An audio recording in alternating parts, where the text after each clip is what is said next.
అమ్మాయి కాబట్టి మాట్లాడేవాళ్ళు. గెలిచిందిలే, అమ్మాయి కాబట్టి విన్నారులే అనేటువంటి ఈ అన్నయ్య వన్ అట్లాంటి సైడెడ్ మాట- జడ్జ్మెంట్స్ అవును, మీ ఫేస్ మీద ఇచ్చారా మేడం, లేకపోతే బిహైండ్ బిహైండ్ అవి విన్న తర్వాత తెలిసి బాధపట్టాలి తప్పితే వివక్ష అంటే ఇట్లా ఏమైనా ఫేస్ చేసామా అంటే ఇట్లాంటి మాటలు ఇట్లాంటివే ఫేస్ చేస్తాం. ఎదిగే క్రమంలో ఇవన్నీ సాధారణమే అనుకొని వెళ్తూ ఉంటాం.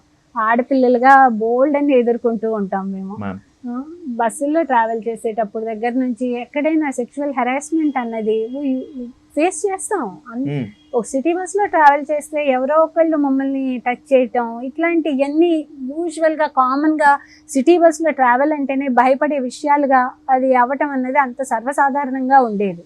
ఈ వయసులో మా టీనేజ్ వయసులో ఆ వయసులో కూడా మగపిల్లలు కాలేజ్కి వెళ్తే రాకెట్స్ లాగా పేపర్ రాకెట్స్ విసిరివేయటాలు ఇట్లాంటివన్నీ కూడా ఉండేవి ఆడపిల్లల మీద. ఒక ఈక్వల్ స్టేటస్ లో అన్నట్లుగా చూడటం. లా చదువుతున్నప్పుడు కూడా ఈ టీజింగ్ ర్యాగింగ్ ఇలా ఉండేదా మ్యామ్? లా చదువుతున్నప్పుడు యాక్చువల్ గా ఈవినింగ్ కాలేజ్ లో మేము ముగ్గురమే అమ్మాయిలు ఉండేవాళ్ళం. ఓకే. మొత్తం బ్యాచ్ మొత్తం ఒక 70-80 మంది ఉంటే స్టూడెంట్స్ ముగ్గురమే అమ్మాయిలు ఉండేవాళ్ళం. ఆ ముగ్గురులో ఒక్కళ్ళు ఇద్దరు రాకపోయినా కూడా ఆ రోజు వాళ్ళకి అవకాశాలు రాకపోయినా కూడా ఒక్కొక్కళ్ళమి కూడా అయిపోయి ఉండేవాళ్ళం.